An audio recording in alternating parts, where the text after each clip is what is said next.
जय श्री शेतकरी मित्रो, प्रश्न तुमचे उत्तर आमचे या सदरामध्ये आपलं स्वागत आहे.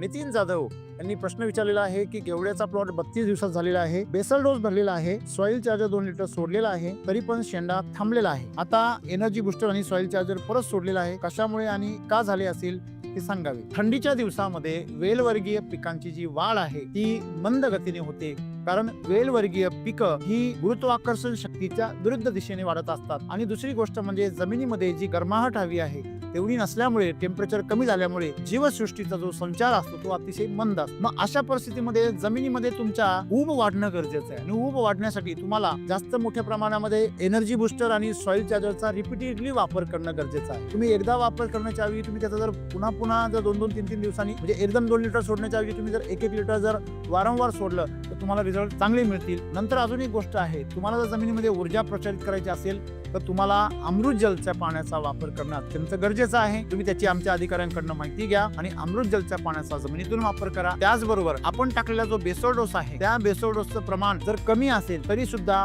तुम्हाला अशा प्रकारची समस्या जाणू शकते. तिसरा जो मुद्दा आहे तो म्हणजे तुम्ही जे देत असलेले पाणी आहे, शेतकरी काय करतात की वाढ व्हावी म्हणून पाणी सोडतात आणि जर तुम्ही पाण्याचा वापर वैदिक मध्ये जास्त केला तरी पण तुमची वाढ खुंटू शकते.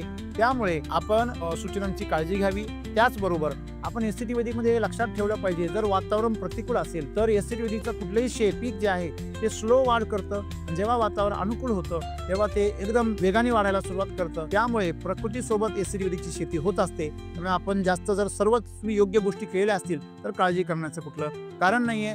आपण वरतून जे आहे ते LSQ शिलाजीतची एखादी फवारणी घ्यावी, तुम्हाला वाढ अतिशय वेगाने मिळेल. धन्यवाद.